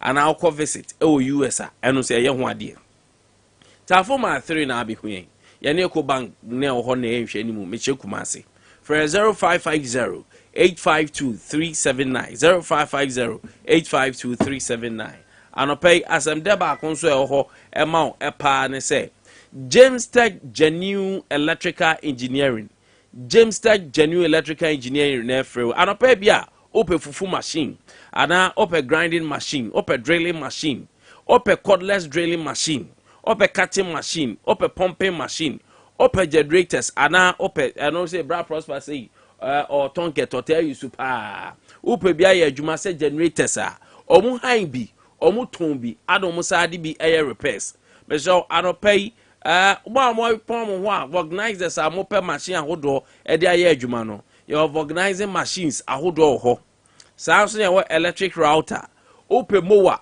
ana mowa say upe bi ato ana pe bi ahan a ye ma bi ho diamond decks ho aye de kroma ye ne obi brabebusa ho asem your circular saw your demolish breaker your machines ahodo cocoa spray machine beye obeto anade han concentrate nail spray gun poker machine just I can go on and on and on eba engineering na need to electrical engineering there James Tech Genuine Electrical Engineering Sunyani bra Rex yani awusen sportswear ade di hwe ni mu awusen abro sen ni Hoa na bu se enso ye bo ho a ye bo adwuma pa mo pa next no mo nko Sunyani magazine aye first gate wo bo se ho frel 050 501 6771 050 501 6771 na James Tech Genuine Electrical Engineering ye be bo adwuma ma untwitwu mu sa rough is adwuma no be ye bibia kama na won say yes o the machine eye adwuma pa nya machine out wa na twitwu mu na say siwu na synchronize mu eno de enye James Tech aropa mu ana ye kanfo de amount na nyako chambo ebedi nkomo bi His Excellency John Dramani Mahama akasa wow sa adan na osi no Saglemi housing no o se de tie bia no eno wa so no ahye adwuma sana His Excellency na nado dan kwa mbeso baba bewie because all kwa spend over 500 million Ghana cedi our national cathedral na wa abandon sa project ye nkofo benya ba bia ada na ombe kan o se aye pe partnership eno kra ni say because nyankopon kra say de nani je won so obi kwa akwe nyanka obi hu mobrofo mobo now de mo ba abandon sa Mrs. Aglemi project me di akire sa be hu ba bia ko o yakmaka cho say it's one of the best houses are no matter schedule over yes but ohwe send the ade ni si efe na ade ni si etia onze wo se ye ho adwuma pa ye ho adwuma ya ho kwa me hu se senkade ye kika kan nyina no ye me ye ni akọ ho a kanya ni se da bia obete se ye ma adwumafo bi transfer o hu fe so ombekọ kuro bi so na nka ye tumi abomode ama ya tremu a region bia wo ne de so ahunu region bia wo kakra e bia ka wo ba ye bu no ha affordable house e bia se Sunyani na wo se doma na wo se brekum na wo se ba bia wo no na edo so sa na ebo no wo fam a ahohehan kakra beba and the National Assistant Renter Scheme you cry nim dia agwagozie yawo the I had a defense of the man I don't know my birthday back me no be sure na ya ni abedwa for entenase na kwa hwe dan ne fe efe pa kasin so de ka ba ho pa mi twantro kwa me eya na se kakura bam na yenye na wie ye papa ya ne esua na ye de akire ye re ya mana to ho se ka ba mu se de yo no agya hokọ e bia ni Sunyani regional library is no wise there's no ibia ababia anim si aboka said they near the ma private na private team ye ni ya o man team ye ni. Yes. Say a matter of priorities. So priority a writer. Na ho we ahia. I brogana so. Na priority okay, Victor Amwako represented the New Patriotic Party MPP. Victor Adopema chain. Yeah, yeah. Then pom to say trade am pom kwame adaroma boni bi anim. Me giri se oni atiefo ne ahwefo nyina so ehwe. Yankopon adom yanso ye ho ye pa. Finance Minister said Kofo bebre call for the dismissal. Na onim say call for the dismissal no was justified. But one of the no otnine so besom ne man Ghana. And only idea a priority. Bank of Ghana funds so because a 60 billion na omo edira adema government emra ho hia buy no ense omudin ense omu image da na say ska ne de omunim so omu de buy say Ghana ebetimi aye. Victor sake medase ne o management ni production team say mama kwenya say me join mo studio na yento ato adwen sebi wo ya domara kwa meti hai enya say minim de e ma ne brosu bibia but ya dom ne selection akan ye ti medical chia the regional executive committee a enu akwa me bafo abronye na da wo mo ano ye regional executives of the ruling New Patriotic Party, the regional communications director Gabi Michiano Nanano Mahemfo, the honorable regional minister, any members of parliament are Wujina Muhammad, the New Patriotic Party, Bono region Henara Echiamu. Seke, se ubisaya, I think the finance minister statement now make it was in reference to calls ahodwa a few months ago from different and varied quarters in our country. Omaino esi apene omaino kwa huchirimu. Nana inye Ghana as a country nkwara. Several countries and nations across the globe ekwa huhia mu papa. A sense global hitches binu mu ana ekoso a ekofa untold hardship at the bread countries across the globe. Na yenhu bibi a yemfa ne ma emfa no. Na akwa kodu se dear Pani Bitimi as a country, now Boama confidence, the restoration of confidence in our finances. And it's about to Tunima Yena or minor currency. A fan into my perfra nase, Quine Shisha, Yadu Mine Sikasem, a fast one. So Abekaya, this same global issues, lead to a great country like the United Kingdom. So what is here? UK 4 to the extent so almost the Prime Minister Nkwantabisa the Oho. No Mufi say. Changing the prime minister was going to solve the problem because just I don't know why to almost the same way near the way back we buy our cement me heat no na for fraba edia dani a country like Brazil one former president just like the situation of former President Mahama Esanpa Kwenya Sambai President Lula da Silva asem na mekan otenchen nso issues ne buy na manfo keka bie and Lula da Silva time ono no teso anka yen kosa ho kire mu ensem bebre Brazil for no visa bringing Lula da Silva on board no was going to make Putin to call off the war in Ukraine omo koto abasesa ban Silva baya baby a nema gina ne gina there's one other country I'm refi kakra Israel Netanyahu Benjamin Netanyahu so sa entina do no ekoso akodum pempenso obi say na manfo officer regime change was going to be the sole remedy to global crisis. Na no cry at the presidential level. Na no cry ntimi amfa change samba. Na a sector minister. Enti there were calls at a point to cry be emanating from your members of parliament, your caucus. And I'm panyini and an impanyin for tenase. Adwen ho an okase baby adana kwa kodu no wontimi nkase asimasi anaso obenten ene boss abra we anaso ye mistake we I no kwanti na mine bre. Additionally, finance minister comment to mine to a certain negotiation bia SSO to us because on no nimen kitahudi e cause behind the scenes enti monya abotre kakra mame na ye dan mu bejo at the time amanfo kaso omo ntiase mani nye yie kasa bebre at the end of the day negotiations ne koso enya binum e okrom ha mo ka say deal no kra nya de beba so and as can ma and ensem bebre financial rating institutions ahodo chese wo mo ye niam say de be yo man no ne aban no ho be ye international community no ho ehi ye ni nyina nyame ncha de negotiations no ewie peye e ma deal no akutru me no kasa the currency has started gaining its strength. Indicators no kakra baby ananka inflation enenam and several other indicators are nan nyina yie en kakra bibia get back to normal.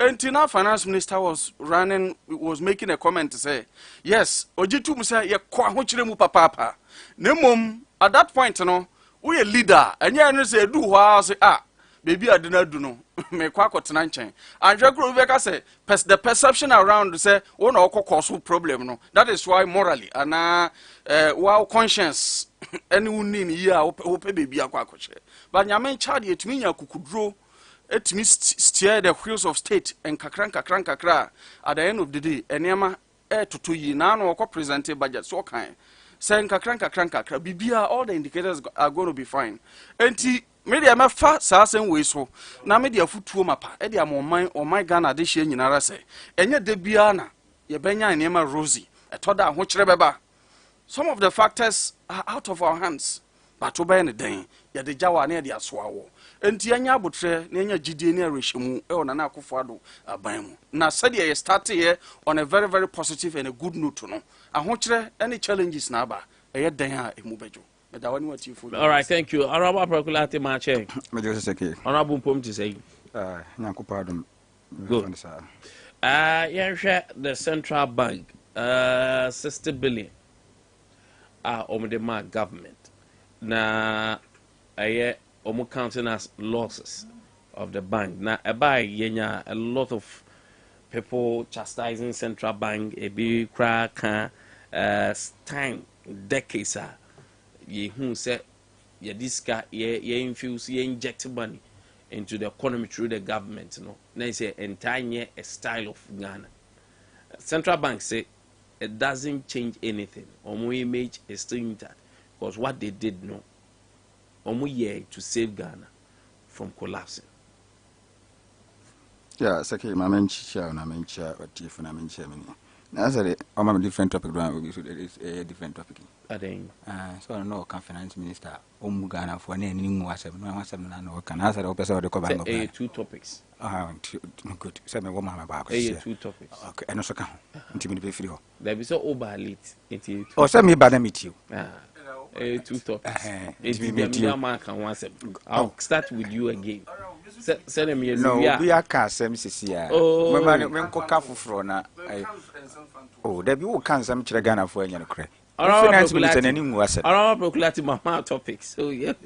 Saki, let me know you can send me. What's a day? Only quite fast of which Omocasa, Omosade, yet now by Israel, or money Palestinian war issues.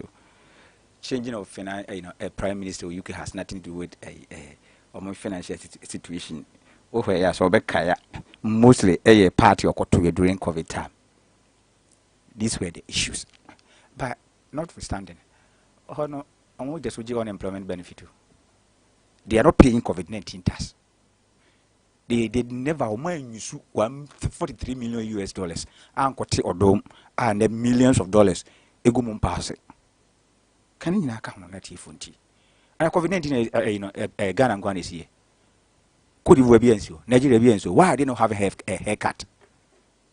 Why are they not enjoying inflation of 43?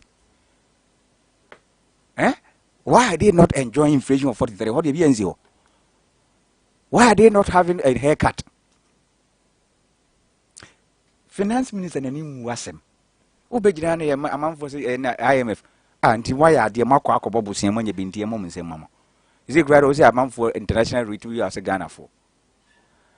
In the history of this Fourth Republic, finance minister ni abaya omo no homoden wo ye kufu odo ni finance minister bi ni ho e no omo mu Ghana for oso odo Ghana people na no omo ka chere nse wonti no me tugu for unenti MPs no omo ka se omo no homoden wonti for no me tugu for so odo ne man Ghana obi also do man Ghana na o yare na undimi manage enterprise krono enti also be manage Ghana no wi Ghana odo Ghana you have lost billions almost 1.5 billion PDS omonkoje ene be me so odo Ghana haircut na ekoso no ne bank brokerage no ye no fee oje about 163 million Ghana cedis no on so amfa mama no ne yun so ampa odo Ghana o di aginamu wo do bank di aginamu wa akwaje buse na do bank di aginamu na waje over 163 million million Ghana cedis na de gu ofutum na me maame bi akọ pension de 10,000 akọto fan so ye o ye na haircut we na so do we na so do Ghana die na ekoyi Ghana ya seki wa die na ekoyi ya te petrol so ya to petrol indicators ya oka the stable kakra dollar nyesa na ka na ode na osu untua no ebe de dollar na nye stable because kana also wo ye haircut ya international communities dollar dominated bonds so even internal also untua no so the dollar na betua it is also untua be na stable kakra and it is no measure no economic measure bia na dollar na stable because kana ode na osu untua Obedi aka se ontua aka honorable time no so what ya but say unim negotiation that they go say postpone nti otu abrewa na yie na hyeda ono ntua na ono ne penso bosia na ono bo na ontua o de to na daachi bi di o mapaki bi de egu o mpaase no o de to na daachi ba betu aka ene o se mo yense ma no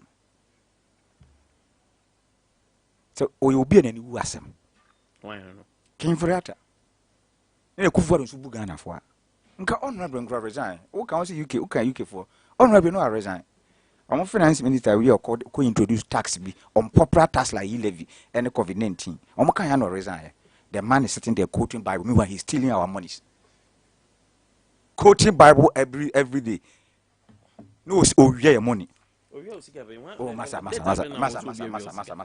no nya masa honorable na we know because where we are Ghana ska masa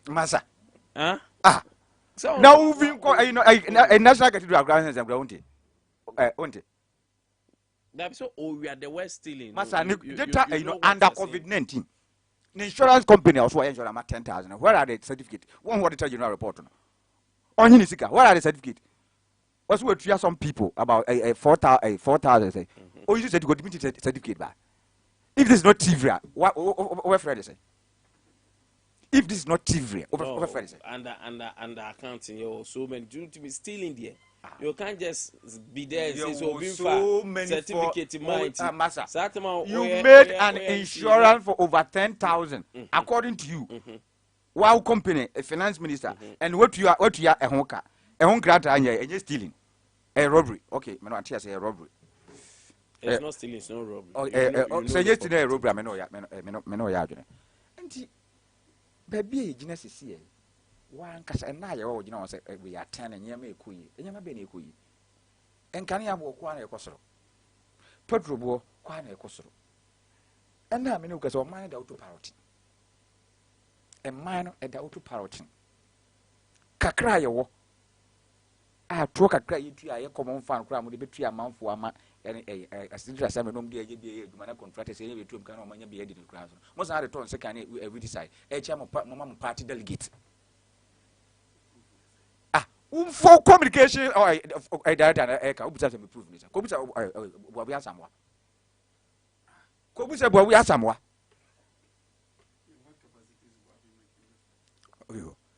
and this is what you are doing to the country and most run up am mfe dika mo betra na nka mo pa Ghana for church so ye sremo ni na kufu ado ni ba omia ne nkofo ni ni sese no mo beye ti me Victor say ya me gina o ye campaign no mo kra ma fere na mo bana mo san Ghana ma me ba fere me Bank of Ghana almost say where we na and definitely Bank of Ghana then call Bank of Ghana almost say 60 sika na mo print ye no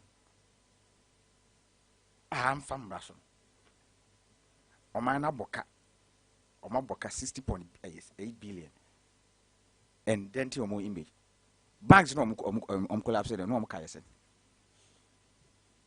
banks now some banks are collapse o mo say no mo ka so mo raise o mo nya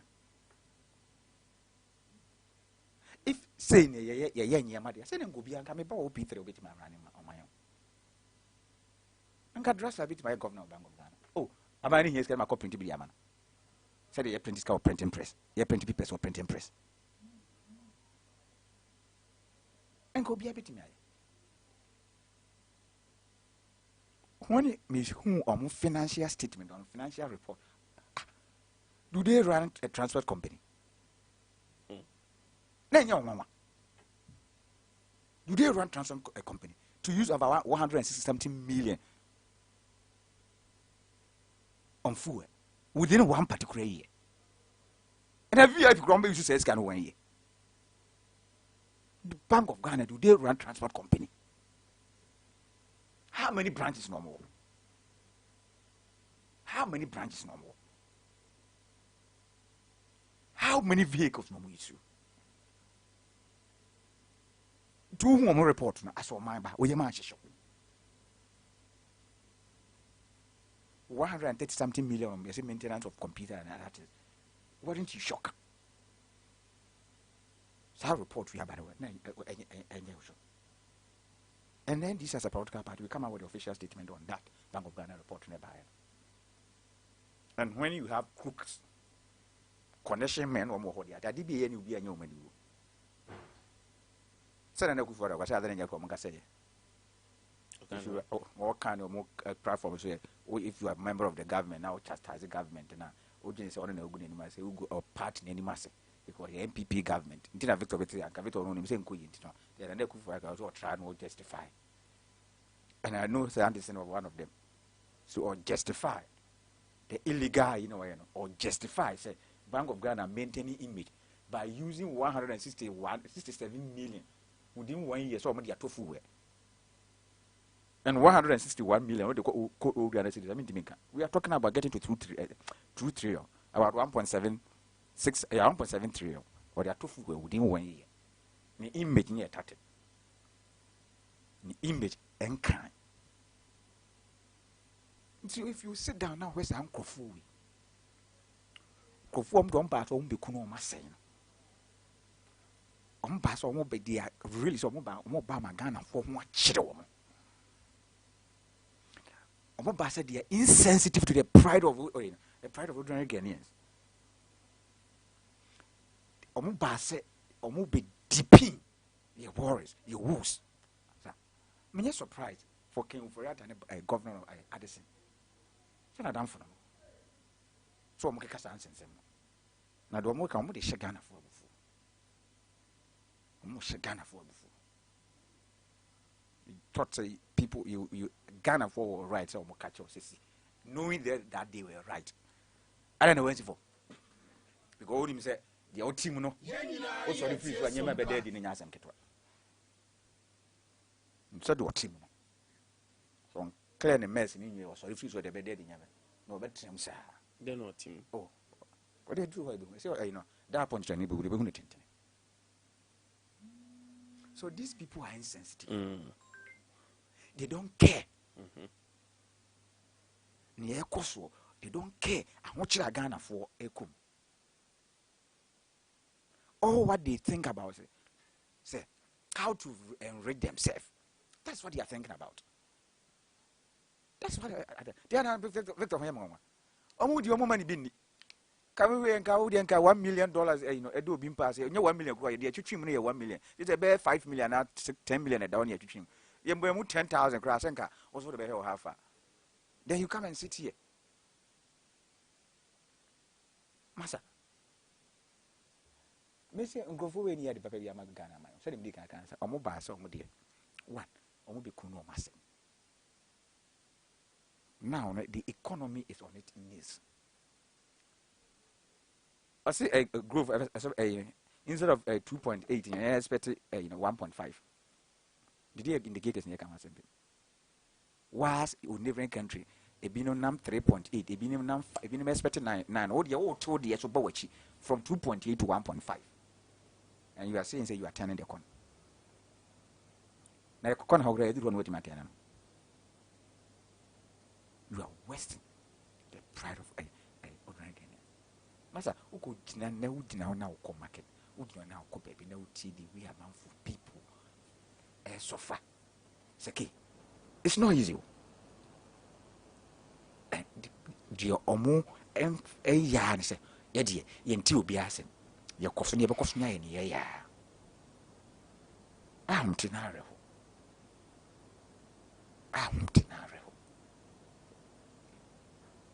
all right na ya na ye sorry na ye kan COVID-19 ne ye kan Ukraine wo SBC baby how ABC baby ah na me ka ABC code Togo ABC Cote d'Ivoire ABC Benin why are they not having haircut why are they not enjoying inflation of 43%? How many yam compare neighboring countries no? How many countries they over 3 billion because of COVID? We over $3 billion because of COVID. Cote d'Ivoire 1 billion. Nigeria 1 billion. And Sudan cry and Tokwa Hokran. All me indicators ain't better than Ghana. And you are not ashamed. You are wicked, no. Knowing very well as Ghanaians were right to call for your vaccination. But you decided say you sit there and let them suffer more. And that is exactly what the man is sitting there doing. But as honorable procurator, my bro Victor so the central bank. Sake, medasibium, any akwenya or the amame.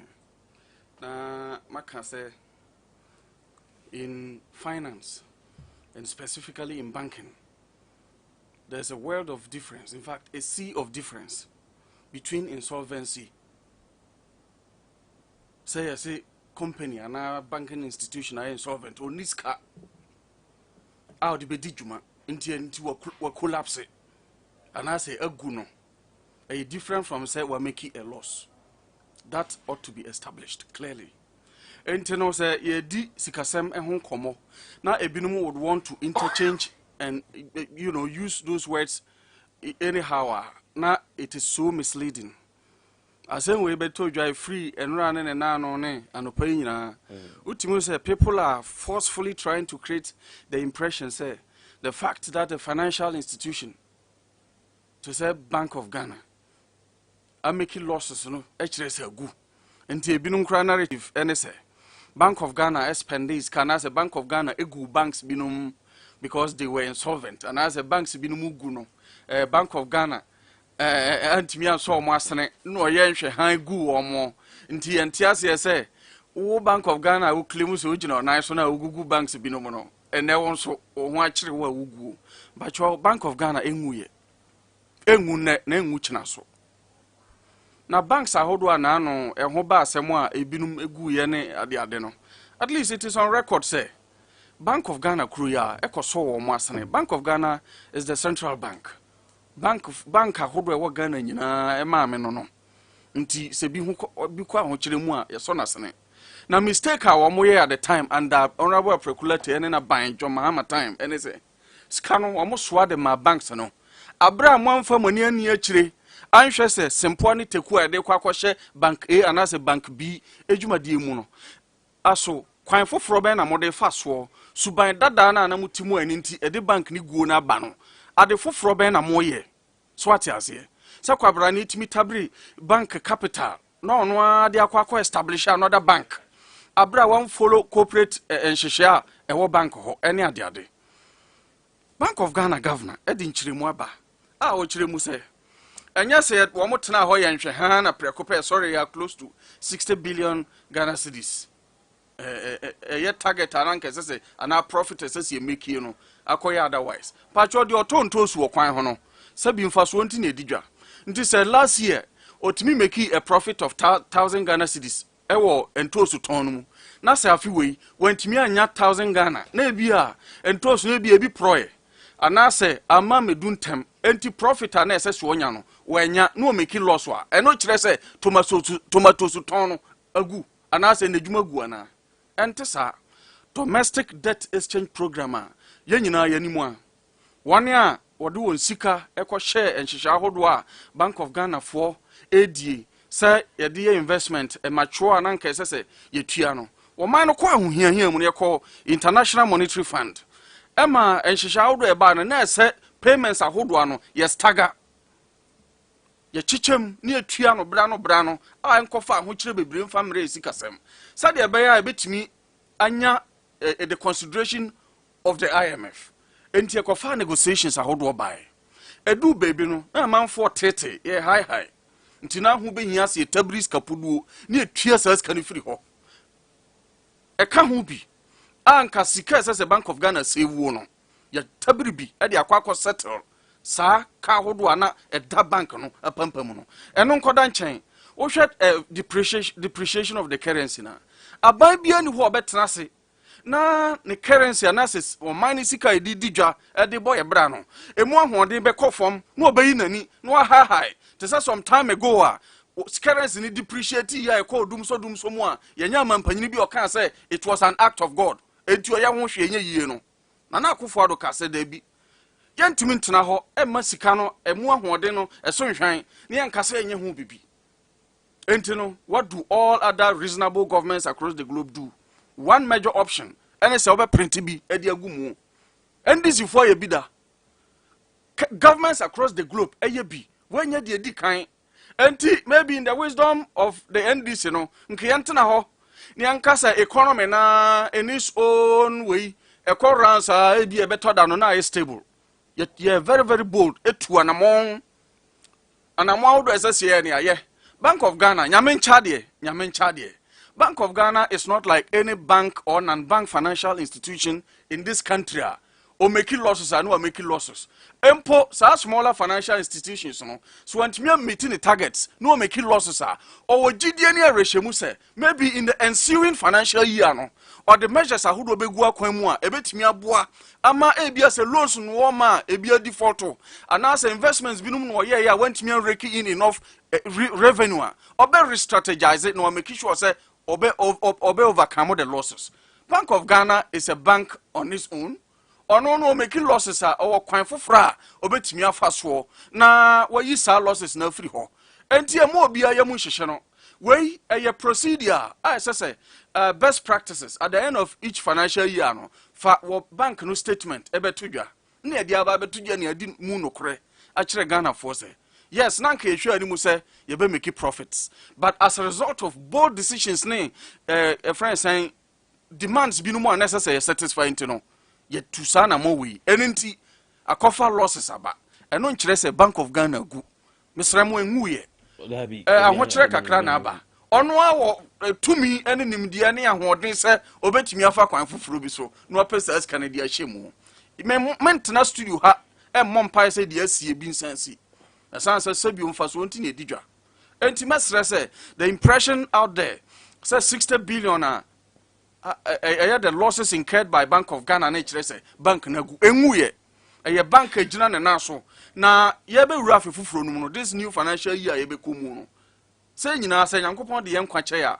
ubehu say the next financial statement Bank of Ghana e de be ba betudwa no you will see the positives enti no obi anka na kuma enfanto no yam ne yenhwe say going forward no yemfa akoma pa ene mpaibon fanta o man na chi now your opposition leader and opposition communicator now the be a negative news na obon pa say be see fair enough ebia that is your choice but ebia anka de akoma pa ene mpaibon de ta ban na chi a ye dada niema ni na ebia o chana change bi kura kokoba in the most unlikely situation at least you take the governance of the country from a positive level that's a minute honorable a minute. Why minute yes I'm talk on two topics here. Yeah, two topics. Time I dem na ka bom na ne de Seki one na be sha sit and dey. Seki ye bom pa ye ma ba ne so be ja akro no bo ne ye ho to ne de ye bo pa. Na me nu ye kan sem bi. O say a bank e bo kai ne chese gu. Losses, what does it lead to? It leads to insolvency. When you continuously losing now we incur losses. So it definitely lead to insolvency if you don't know. And let me tell you one thing, you were talking about the banking sector. You are not ashamed. So one kasa you survey we now the catcher say you needed 9 to 12 billion to revive the sector, but you turn around the catcher says well you see 25 billion to collapse sector some amount for your job. Does it make sense to you? And you are talking about a Bank of Ghana 60.8 billion, even 61 billion, normal. whilst we are now from IMF we are 36 billion. Or my also Bank of Ghana will lose 60.8 billion. And who can say normal the image in that but or crawl to go for 36 billion Ghana cedis. And you are telling me it's a printer of currency. Normal. Which says you are bred of an idea. When any idea, print of currency, you know what it leads to.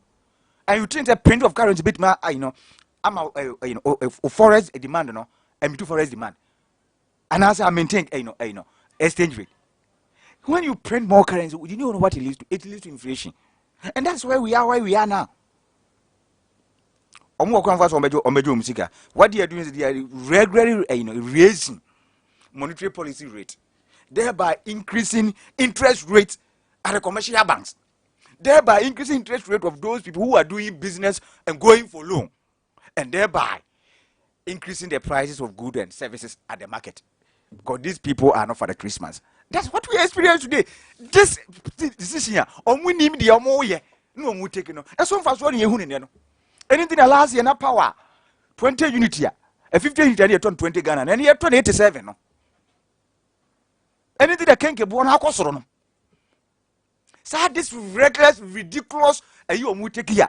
They are not thinking about the ordinary Ghanaian. They are thinking about only themselves. No, that's any idea better be headroom. So if you don't know, some more means here means this all increase monetary policy rate. And at the end of the day, it passed on to minimum. Well, that's it. 0543989989. 0247 Prince, get the phone ready for me. 05439999 0247989989. Hello, good morning. Hello, good morning. Hello, good morning. Ramawan. Boko. The Patron Jemo found out to me communication officer, after Kulati. What boy to my Yamichirano. That's a Kevimbo about how much sorry, yeah. Namichana both side Mubarak, I didn't cover the young calls East. Madame Black and to Asumichano. Mimia, yeah, Shatsika, Bank of Ghana, Ashiria, Eya, who Eya, 16 Sake. Sake, Nanu Yana, Yakote, Quacope, Pusia. Yen United to say, or my Ghana Sikawa ha. Dumukata IMF there, what the copiano, now your mamma for. And therefore, a IMF. I am quite pesticata about your money. After Sika out our my Ghana. Sikati Chamon one party. Sikati Chamon for politics. We reason black, not a man of fun to my pancia. The piano can be seen another than for Kupado near DP. I'm passing with my Ghana about their business. Oman better omudi omba to weti mamfo ntina na Ghana atoba and the Ghana that from Ghana and 1 and 9 and the Ghana himu monja Ghana ani siri monja at 20 bay and a giant people na yakupon atasoro wa huna na dan kwa kupado ni NPP for me that say hello, good morning. Yes sir, Masaro. Get a bad. Yes sir. I don't pay my meet you. So they did the work. Yamikanga for you now. Yamanga for Mangana Nibian far one chill of Fu and Konuma Drum, Gana Nibia Gina Pinti, many Yamako support on by Najma Pawudi. And the Miniana or Casa, damage the laws of Band of Gun, Sikano. I hear with another Sujino as defended. Say, I say, Bangla Sujina so. Oh, Yasi and Krapotimukura. The Asina Konya, I guess you cannot do Kokura. Kawanya said, and the Kasas can go to be at the front. Bank of Ghana cost to financial law to the state. You are not condemning it. You are saying bank regional and so. Tell me, Alagi calling Dauda. Was it 9,552? Musi is still a quarter financial law to the state. 9,552 at the hall. It's still in use. At the Ablanto, Unkojawa, TV sim, much more BS Yakotina, one jealousy was the emperor. I call financial law to the state. The bank of Ghana animal way, which you are responsible. What you are defending here, I say bank that you know. The bank over there, over the credit to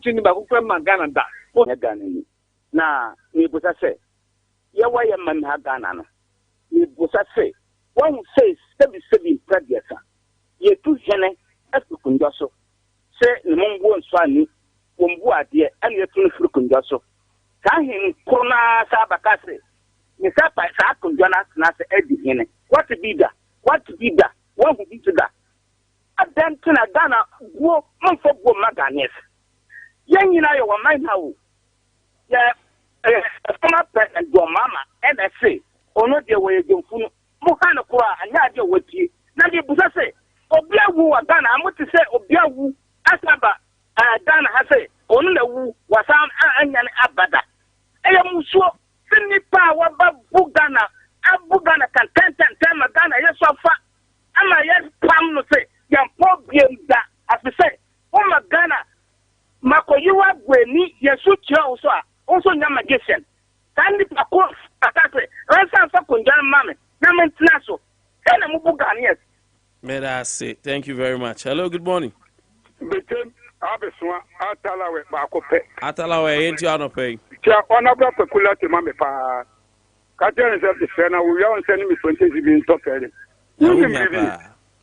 we dem revi ka ambiti ni mame say nyankopon asem ana aprekulati o gina mpomati kana ne mantemu kan nkobe nyane ne yire ene ne ntemu wo fo se odifu ya wa baidie omienko na asore na waka no kure papa na ya manyo sem de wonfa by me mane nya me nwanwa bebre aprekulati mane nya nwanwa bebre bisa ambiti ni mame say so papa bombra pa ebe fia na onya bia ne padi kana mampenya akofo ado temo wo opposition ni onum kalipu enum adokodoko de a ohun se mama bra bo papa oboy na o ka se ye tifika so kom de ye ne no onu nyam adokodoko die no ene eye den na sabi ko bia nso ata no dara ba mu a ye bitumi amana nyama se na ekoso ohun se mama kofa ye papa eye maame no pension ne sika bond wa kofa enkofa makofa se nipa no wo betimi na so to mama ho kanu kure kabayonku ni fugu bra mama abono mama na suban awada na di na magana foso wo mfa no nya den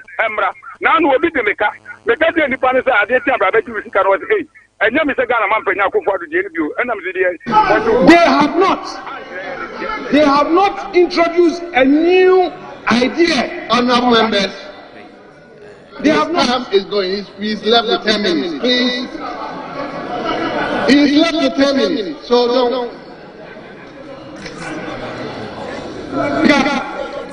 The NDC part, this is the same Atu forces.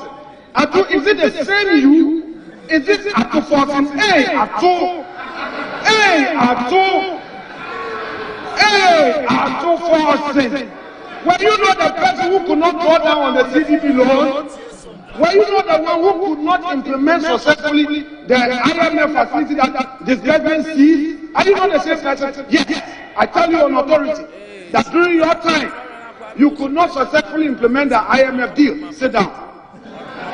Mr. Speaker, this is the same Atu forces who today want to... Jackpot, move in.